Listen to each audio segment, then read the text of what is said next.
आदरणीय प्राचार्य, व्यासपीठावरील उपस्थित मान्यवर, या संस्थेतील शिक्षक बंधू भगिनींनो, तसेच उपस्थित पाहुणे मित्रमंडळी आणि सरांचे माझे विद्यार्थी आता गेले थोडे जे आहेत ते, आजचा हा क्षण माझ्यासाठी आणि आमच्या संपूर्ण कुटुंबासाठी अतिशय भावनिक आहे आणि अभिमानाचा पण आहे.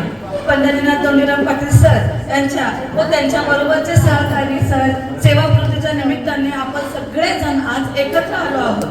हीच आमच्यासाठी खूप मोठी गोष्ट आहे. सरांनी आपलं आयुष्य शिक्षण क्षेत्रासाठी समर्पित केलं हे सर्वांच्याकडून आपण ऐकलंय. मी हे अनुभवलंय का तर मी त्यांना रोज डबा करून देत होते, टायमिंगवर पाठवत होते आणि काय विद्यार्थ्यांसाठी तळमळ होत होती ही मी त्यांची पाहिली होती. ही केवळ एक नोकरी नव्हती, ही त्यांच्यासाठी एक सेवा होती.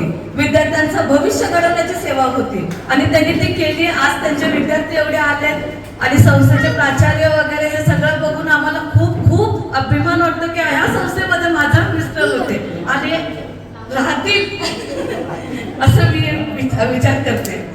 एक शिक्षक म्हणून एक नेहमीच शिस्तप्रिय आणि प्रामाणिक आणि कर्तव्यदक्ष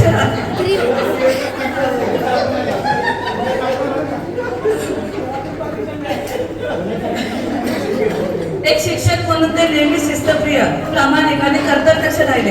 पण त्यातून महत्वाचं म्हणजे त्यांनी नेहमी विद्यार्थ्यांचा मनापासून विचार केला. प्रत्येक विद्यार्थी आयुष्यात पुढे जावा, स्वतःच्या पायावर उभा राहावा यासाठी ते झटायचं असायचे. आज त्यांच्या अनेक विद्यार्थ्यांनी चांगली प्रगती केली आहे. त्यांच्या यशामागाचे सरांचं मार्गदर्शन आहे आणि याचा आम्हाला सर्व कुटुंबीय व लोकांना अभिमान आहे. पण आज मी एक शिक्षक म्हणून नाही तर एक कुटुंब प्रमुख म्हणून त्यांच्याबद्दल बोलणार आहे. आमच्या संसाराची सुरुवात जेव्हा झाली तेव्हा आमची परिस्थिती खूप श्रीमंत नव्हती. जेमतेमच होतो, सगळं होतं पण समाधानाचं होतं.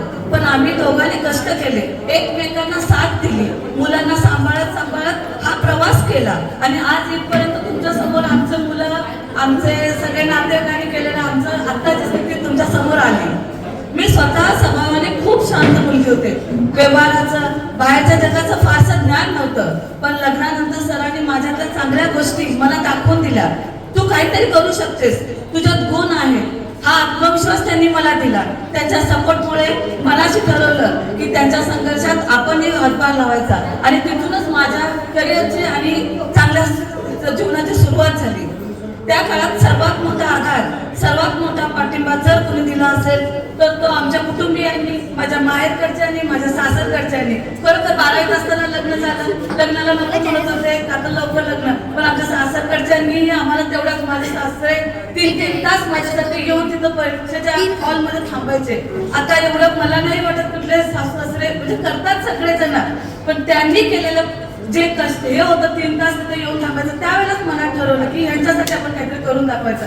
आमचे सगळे आई वडील, भाऊ बहीण या सगळ्यांचा परिचय आता तुम्हाला आला असेल. सगळे शिक्षण क्षेत्रामध्ये वर्चस्व करत आलेले आहेत आणि आपणही काहीतरी करून दाखवूयाच. कारण सासू सासरे तेवढे माझ्याबद्दल त्यांना काहीतरी करून दाखवतील असं वाटत होतं, म्हणून ते माझ्यासाठी 3-3 तास येऊन थांबायचे परीक्षेच्या वेळेला हॉलच्या बाहेर.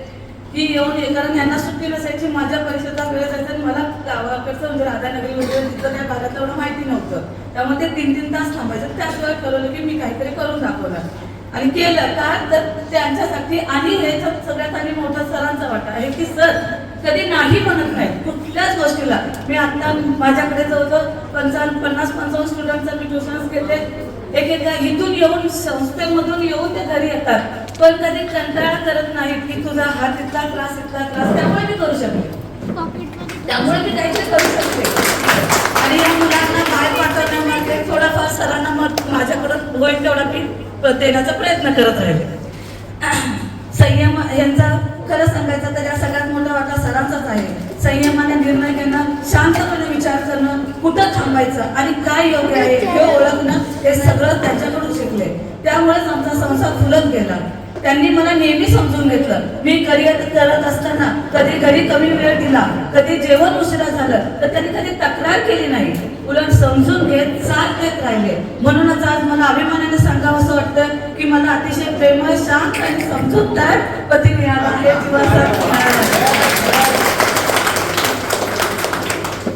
सेवा काळात अनेक बदल झाल्या, अनेक कठीण प्रसंग आले. पाचगणी येथील भरतीचा काळ आमच्यासाठी आव्हानात्मक होता. होता. त्या काळात मी आणि आमची दोन्ही मुले कराडला राहून जबाबदाऱ्या सांभाळत होतो आणि सर जवळजवळ 6 महिने आपल्यापासून दूर होते. त्यांनी कधी तक्रार केली नाही. कुटुंब आणि कर्तव्य यांच्यात समतोल नेहमी संयमाने साधला. कराडमध्ये आम्ही 2018 पर्यंत आणि त्यानंतर पुण्यात आलो. प्रत्येक ठिकाणी त्यांनी आपली ओळख पदामुळे नाही तर माणुसकीमुळे निर्माण केली. आज त्यांच्या सेवावृत्तीच्या दिवशी मला एवढंच सांगायचं आहे की एक चांगला शिक्षक कधीच निवृत्त होत नाही. तो आयुष्यभर शिकवत राहतो, मार्गदर्शन करत राहतो. तर आता त्यांच्या आयुष्याचा एक नवा अध्याय सुरू होत आहे, कुटुंबासाठी, स्वतःसाठी आणि त्यांच्या आवडीसाठी वेळ देण्याचा. या प्रवासात साथ देणाऱ्या सर्व सहकारी, वरिष्ठ कर्मचारी, मित्रपरिवार आणि कुटुंबियांचे मी मनापासून आभार मानते. आणि सर्वात महत्त्वाचं त्यांचे विद्यार्थी, तुम्ही आमच्यासाठी खूप महत्त्वाचे आहात. शेवटी सर, तुमच्या आजवरच्या सेवेसाठी, प्रामाणिकपणे आणि आदर्श आयुष्यासाठी आम्हाला तुमचा खूप खूप अभिमान आहे. पुढील आयुष्य सुखाचे, निरोगी, समाधानाचे जावे मनापासून इच्छा आहे. आणि ही सर्व मी स्वामींच्या चरणी अर्पित करते. स्वामींचा आमचा सदैव आमच्यावरती हात होता आणि इथून पुढेही असाच राहावा एवढी स्वामींच्या चरणी